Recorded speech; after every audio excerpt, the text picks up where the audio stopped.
If your life was on the line, could you run 120 miles in 7 days?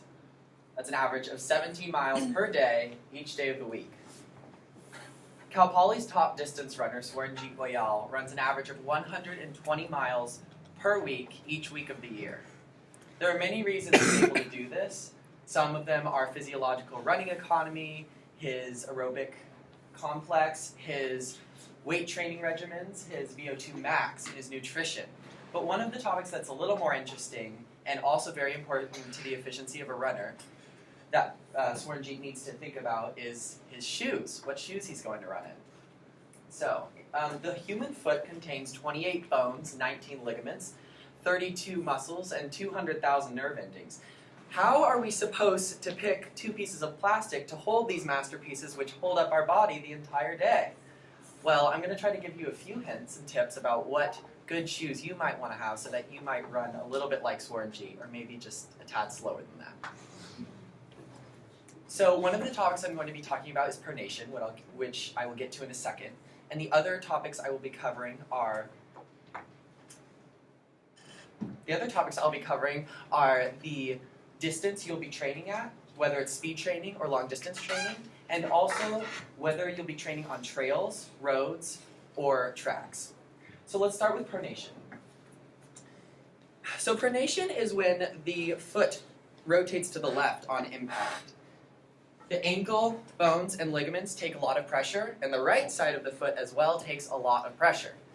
A study by Van Gint and his team titled Incidence and Determinants of Lower Extremity Running Injuries on Long-Distance Runners published in the British Journal of Sports Medicine showed that the second and third leading causes of lower leg injuries were that was the second and third lower leg injury leading causes.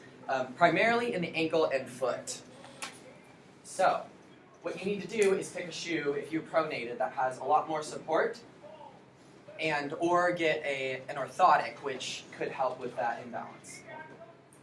Next, what you have to think about is what surfaces you're going to be training on. If you're going to be training on some trails, you need to think about getting a bulky trail running shoe. So people don't really like these because they're super heavy, but it's really important that you also remember that trail running and running on natural surfaces is directly attributed to less injury. A study by Victor Tessuti and his team in July of 2012, titled The Attenuation of Foot Pressure by Running on 4 Different Surfaces, showed that running on natural surfaces lowered injury rates by 16%, as opposed to running on surfaces like cement and concrete. And finally, you have to consider how much support you want. That's really a difficult topic because it's super controversial. For many decades, people have been trying to decide whether support is actually helpful or whether it really harms the runner. So what I will talk about, which has to do a lot more with what is certain, and all coaches and runners accept universally, is that less is usually better when it comes to speed training and racing. This is a flat shoe, which is used for cross-country racing. In 2009, Jason Bonacci and his crew of sports scientists wrote a kinesiological article titled Neuromuscular Adaptations of Training, Injury, and Passive Interventions, which showed that heavier shoes significantly elevated consumption of oxygen levels without giving any other short-term benefit. So that is why you want for your racing and your speed training to use a guy like this. So after you've figured out your pronation needs and what surfaces you're going to be running on and how you're going to be running on those surfaces, you might find that running really is just not for you still. No shoe can really help you. And a lot of people hate running. You can raise your hand if that's you.